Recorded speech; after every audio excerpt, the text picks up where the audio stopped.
വെള്ളിപോൽ വിളങ്ങുന്നൊരോട്ടുരുളിയും കണിവെള്ളരിക്കയും തേങ്ങാമുറികൾ തിരികളും കൊന്നയും പൊന്നും ചാർത്തിച്ചിരിക്കും മഹാലക്ഷ്മി തന്നെ കണ്ണാടിയും ഞൊറിഞ്ഞ കരമുണ്ടും അരികുങ്കുമച്ചെപ്പും ഐശ്വര്യ മഹാറാണിക്കരങ്ങു ചമയ്ക്കുവാൻ അമ്മയ്ക്ക് വശം പണ്ടേ.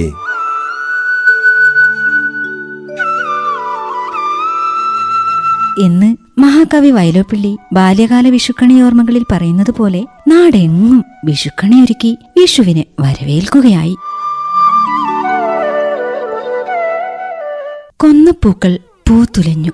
ഓടക്കുഴൽ ചുണ്ടോട് ചേർത്ത് സ്നേഹം തുളുമ്പുന്ന മിഴികൾ പാതിയടച്ച് പശുക്കിടാവിനരികിൽ വീണുവൂതി നിൽക്കുന്ന ശ്രീകൃഷ്ണന്റെ സുന്ദരമുഖം കണി കണ്ടുണരാൻ കണിക്കൊന്നയുമായി കാത്തു നിൽക്കുന്ന തിരക്കിലാണ് ഏവരും. തൊടിയിലിറങ്ങി കൊന്നപ്പൂ ശേഖരിച്ച് ഉണ്ണിക്കണ്ണന് നിവേദിക്കാൻ കലപില കൂട്ടുന്ന കണിയൊരുക്കം.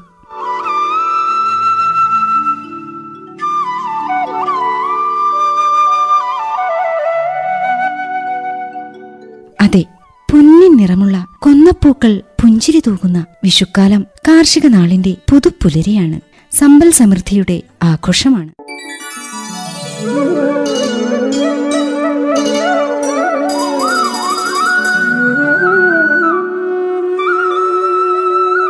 തുല്യാവസ്ഥയോട് കൂടിയത് എന്നർത്ഥമുള്ള സംസ്കൃത പദമാണ് വിഷു.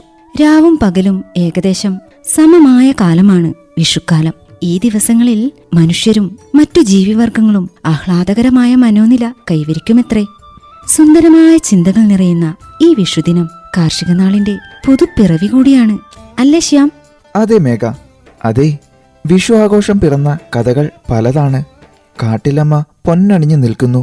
കാടുകളിൽ കൊന്ന പൂത്തു നിൽക്കുന്ന കണ്ട മലയാളിയുടെ മനസ്സിൽ തെളിഞ്ഞ ഒരു കടങ്കഥ പറയാമോ മേഘ? പറയാമല്ലോ. സൂര്യൻ ഭൂമധ്യരേഖയ്ക്ക് നേരെ മുകളിലെത്തുന്നതോടെ അന്തരീക്ഷത്തിലെ ആർദ്രതയും ചൂടും വർദ്ധിക്കുന്നു. ഇത് തിരിച്ചറിഞ്ഞാണ് വിഷുക്കാലത്ത് കൊന്ന നിറയെ പോകുന്നത്. മീനം രാശിയിൽ നിന്നും സൂര്യൻ മേടം രാശിയിലേക്ക് പ്രവേശിക്കുന്ന വേളയാണ് വിഷു സംക്രമം. സൂര്യൻ ഭൂമധ്യരേഖയ്ക്ക് നേരെ ഉദിക്കുന്നത് വിഷുദിനത്തിലാണ്. രാത്രിയും പകലും തുല്യമായ ദിനമാണ് വിഷു. മലയാളക്കരയിൽ കാർഷിക വൃത്തിക്ക് തുടക്കം കുറിക്കുന്ന അവസരമാണ് മേടവിഷു. വെന്തുരുകിയ മണ്ണിൽ കീടങ്ങളും കളകളും പോയി മഴയിൽ കുതിർന്ന മണ്ണ് വിതയ്ക്കായി കാത്തിരിക്കുന്നു. മേടം 1 മുതൽ 10-ാം ഉദയം വരെ കൃഷിപ്പണികൾ തുടങ്ങാൻ നല്ല കാലമാണത്രേ. വിഷു ഒരാഘോഷമായി കൊണ്ടാടാൻ തുടങ്ങിയത് കുലശേഖര രാജാവിന്റെ കാലം മുതൽ കാണുപോലും. അങ്ങനെ സമൃദ്ധിയെ വരവേൽക്കാൻ പ്രകൃതി അണിഞ്ഞൊരുങ്ങുന്ന സുന്ദര നിമിഷം. അതാണ് ഒരു കടങ്കഥ, അല്ലേ?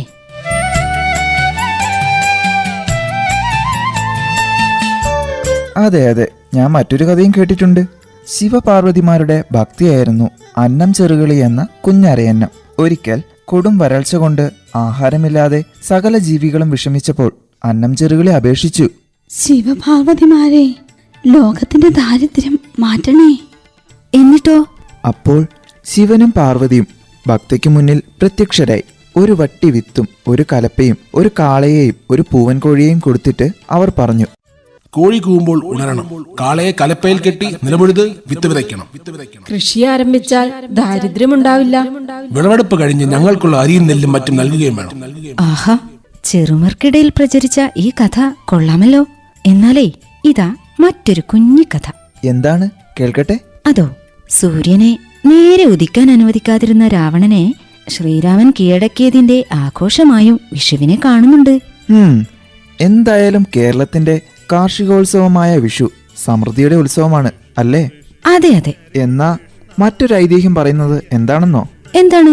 ഒരു നാൾ ഇഷ്ടപ്പെടാത്ത നേരത്ത് സൂര്യപ്രകാശം തന്റെ കൊട്ടാരത്തിലേക്ക് കടന്നു വന്നതിനുള്ള ശിക്ഷയായി അസുര രാജാവ് രാവണൻ സൂര്യനെ കിഴക്കുദിക്കാൻ അനുവദിച്ചില്ല. അതെയോ? പിന്നെ എങ്ങനെയാ സൂര്യൻ ഉദിച്ചു തുടങ്ങിയത്? ശ്രീരാമൻ ലങ്കായുദ്ധകാലത്ത് രാവണ വിഗ്രഹം നടത്തിയ ശേഷമാണത്രേ സൂര്യന് കിഴക്കുദിക്കാനായത്. ആഹാ, വിസ്മയകരമായ ഐതിഹ്യങ്ങൾ, അല്ലേ? പക്ഷേ നരകാസുരനെ വധിച്ച ശ്രീകൃഷ്ണന്റെ അപദാനങ്ങളെ പ്രകീർത്തിക്കുന്നതിന്റെ ഓർമ്മപ്പെടുത്തലാണ് വിഷു എന്നും പറയാറുണ്ട്.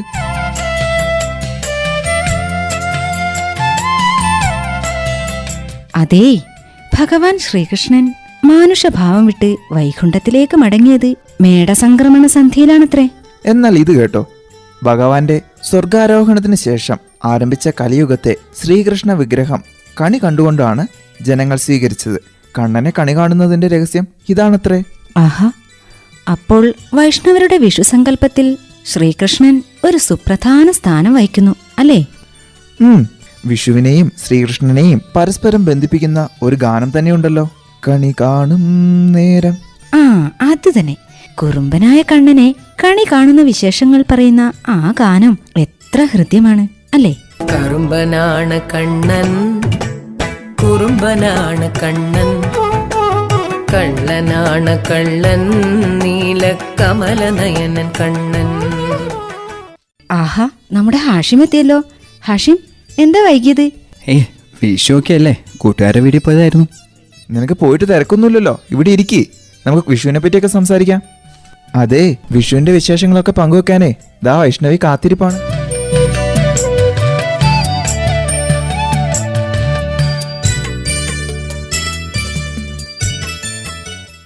ഹലോ വൈഷ്ണവി, എന്താണ് വിഷുക്കണി? ഒന്ന് പറഞ്ഞു തന്നെ. വിഷുപ്പുലരിയിൽ കാണുന്ന മംഗളകരമായ ഒരു കാഴ്ചയാണ് വിഷുക്കണി. കണിത്താലത്തിലെ പ്രധാന ആകർഷണം കണിക്കൊന്ന പൂവാണ്. ആഹാ, അപ്പൊ എന്തൊക്കെ കാര്യങ്ങൾ ഈ കണിക്കായിട്ട് ഒരുക്കുന്നത്? കണി വെക്കാനായി കണിവെള്ളരി, അരി, നാളികേരം, ഗ്രന്ഥം, സ്വർണ്ണാഭരണങ്ങൾ, കോടിമുണ്ട്, ചെമ്പകപ്പൂവ്, വെറ്റില, അടയ്ക്ക, തെങ്ങിൻ പൂക്കുല, നവധാന്യങ്ങളായ നെല്ല്, ഗോതമ്പ്, കടല, എള്ള്, തുവര, പയർ, ഉഴുന്ന്, മുതിര, മൊച്ചക്കൊട്ടപ്പയർ ഇവയൊക്കെ മംഗളവസ്തുക്കളായി വെക്കും.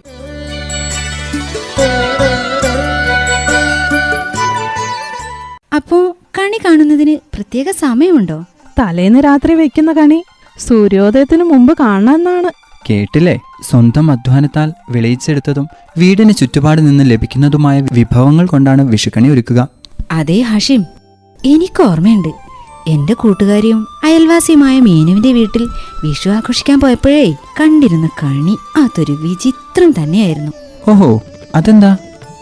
എന്താണെന്നോ, തേച്ചു മിനുക്കിയ ഓട്ടുരുളിയിൽ ഉണക്കലരി, പൊൻനിറമുള്ള കണിവെള്ളരി, ഉരുളിക്കും വെള്ളരിക്കുമിടയിൽ വിശറി പോലെ ഭംഗിയായി ഞൊറിഞ്ഞു വെച്ച ഇരട്ട കരമുണ്ടിൽ കണി കാണുന്നവന്റെ മുഖവും കാണത്തക്ക വിധം ചാരി വെച്ചിരിക്കുന്ന വാൽക്കണ്ണാടി, വാൽക്കണ്ണാടിയുടെ കഴുത്തിൽ പൊന്മാല, പാദത്തിൽ കൊന്ന പൂങ്കുല, കുങ്കുമച്ചെപ്പ്, കൺമഷിക്കൂട്, പൊതിച്ച നാളികേരം, പഴം, താമ്പൂലം, വെള്ളി നാണയങ്ങൾ, നിറച്ച എണ്ണ പകർന്ന് കൊളുത്തിവെച്ച നിലവിളക്ക്, ചക്ക, മാങ്ങ തുടങ്ങിയ വീട്ടുവളപ്പിൽ വിളഞ്ഞ ഫലവർഗ്ഗങ്ങൾ എന്നിവയെല്ലാം വെച്ച് കാർമുകിൽ വർണ്ണനെ നിവേദിച്ച ആ കണി അതിമനോഹരമായിരുന്നടാ.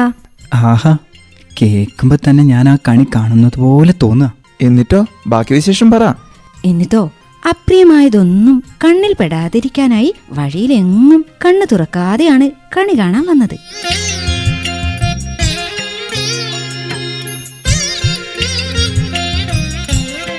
മീനു, കണ്ണു തുറക്കല്ലേ, മീനു, കണ്ണു തുറക്കല്ലേന്ന്. ദേ, ഇനി കണ്ണു തുറന്നു.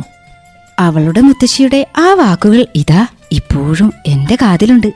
അപ്പോൾ ആ ഐശ്വര്യപൂർണമായ കാഴ്ചയോടൊപ്പം വാൽക്കണ്ണാടിയിൽ നിലവിളക്കിന്റെ സ്വർണ്ണപ്രഭയിൽ തിളങ്ങുന്ന സ്വന്തം മുഖവും ഒരു വർഷം മുഴുവൻ സുന്ദര ദൃശ്യങ്ങളായി തിളങ്ങി നിൽക്കുമല്ലേ? അതെ അതെ, ഓർമ്മകളിൽ വിരിയുന്ന സ്നേഹപ്പൂക്കളെ പോലുള്ള കൊന്നപ്പൂക്കളും ആരാധനയിൽ മുട്ടിടുന്ന ഇഷ്ടദേവൻ അർപ്പിക്കുന്ന ആദരവ് പോലെ ഉണ്ണിക്കണ്ണനുള്ള ഭക്തിയും സ്നേഹവും ഒരിക്കലും ആയില്ലല്ലോ. അതുപോലെ കണിക്കൊന്നയുടെ സൗന്ദര്യവുമായില്ല. അതെ, ഏപ്രിൽ മെയ് മാസങ്ങളിലല്ലേ കണിക്കൊന്ന പൂക്കുന്നത്? അല്ല, ഈ കണിക്കൊന്ന പറയുന്നതിന് കാരണം എന്തായിരിക്കും? വിഷുവിന് കണി വെക്കാൻ ഉപയോഗിക്കുന്നത് കൊണ്ടാണ് ഈ പൂവിന് കണിക്കൊന്ന എന്ന് പേര് വന്നത്. നേർത്ത തണ്ടിൽ അനേകം മുട്ടുകളും പൂക്കളും ഒരുമിച്ച് ഏപ്രിൽ മെയ് മാസങ്ങളിൽ പൂക്കുന്ന ഈ പൂങ്കുല എന്ത് സുന്ദരിയാ! നിന്റെ വീട്ടിലുണ്ടോ ഈ മരം?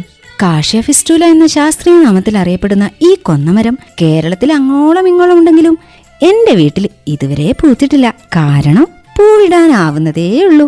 എന്നാലേ എന്റെ വീട്ടിലുണ്ട്. അടുത്തുള്ള പിള്ളേരെല്ലാം അത് പറിച്ചുകൊണ്ടുപോയി വിൽക്കും. നല്ല ക്യാഷാണ്.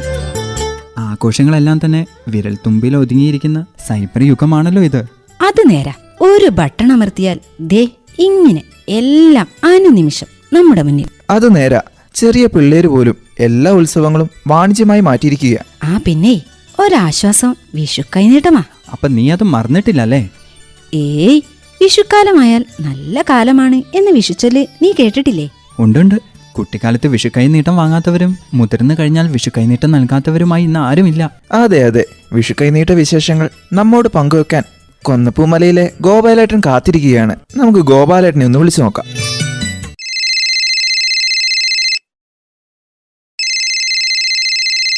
ഹലോ ഹലോ ഗോപാലേട്ടാ, എന്തൊക്കെയുണ്ട് വിശേഷങ്ങൾ? സുഖായിരിക്കുന്നോ? ആഹാ, ഇതാരും മേഘക്കുട്ടിയാണോ? എന്തൊക്കെയുണ്ട് മോളെ വിശേഷങ്ങൾ? അല്ല, ശ്യാമ എവിടെ പോയി മോളെ? ദേ എന്റെ തൊട്ടടുത്തിരിപ്പുണ്ട്, അവന്റെ കൂട്ടുകാരൻ ഹാഷിമുണ്ട് കൂടെ. ഹായ് ഗോപാലേട്ടാ, സുഖാണോ? വിഷുവൊക്കെ എവിടം വരെ എത്തി? ഒരുക്കങ്ങളൊക്കെ കഴിഞ്ഞോ? കഴിഞ്ഞുകൊണ്ടിരിക്കുന്നടാ മോനെ. ഏട്ടാ, വിഷു കൈനീട്ടമൊക്കെ റെഡിയാക്കിയോ? ഓ പിന്നില്ലാതെ, നിങ്ങൾക്കും ഒരു കൈനീട്ടം ഞാൻ മാറ്റി വെച്ചിട്ടുണ്ട്. ഇങ്ങ് പോരെ. ദേ ഗോപാലേട്ടാ, ഗോപാലേട്ടനോട് ഹാഷിമിന് എന്തോ ചോദിക്കാനുണ്ട്. ആ എന്നാ ഫോൺ കൊടുത്തേ. ഹായ് ഗോപാലേട്ടാ, നമസ്കാരം. നമസ്കാരം ഹാഷിമേ. അല്ല ഗോപാലേട്ടാ, വിഷു കൈനീട്ടത്തെക്കുറിച്ച് എന്തെങ്കിലും ഓർമ്മകൾ പങ്കുവയ്ക്കാനുണ്ടോ? പിന്നില്ലാതെ, വിഷു ദിവസം കണ്ണി കണ്ടു ഉണരുമ്പോ എന്റെ മുത്തച്ഛൻ നാണയ രൂപത്തിലുള്ള സമ്മാനം ഞങ്ങളുടെയൊക്കെ കയ്യിലങ്ങ് വെച്ചു തരും. ദേ ഇപ്പോഴും എന്റെ കൺമുമ്പിലുണ്ട് ആ രംഗം. അമ്മയുടെ വീട്ടിൽ ഗൃഹനാഥനായ അച്ഛനായിരുന്നു കൈനീട്ടം തരിക. ഞങ്ങൾ കുട്ടികളെല്ലാവരും പൈസ കിട്ടാൻ തിക്കും തിരക്കും കൂട്ടും. ആ നല്ല കാലമൊക്കെ മറക്കാൻ പറ്റുമോ മക്കളെ? അച്ഛനും അമ്മയും മുത്തശ്ശിയും എല്ലാം സ്നേഹത്തോടെ കയ്യിൽ വെച്ച് തരുന്ന ആ സമ്മാനം, ആ നിമിഷങ്ങൾ ആർക്കും മറക്കാനാവില്ല. അല്ലേ ഗോപാലേട്ടാ? അതെ മോനെ. അല്ല ഗോപാലേട്ടാ, മക്കളൊക്കെ എവിടെ? അവരെല്ലാരും പടക്കം പൊട്ടിക്കുന്ന തിരക്കില. കൂട്ടുകാരും അയൽക്കാരും കുടുംബാംഗങ്ങളും എല്ലാം ചേർന്ന് വിഷു പൊടിക്കുമല്ലേ.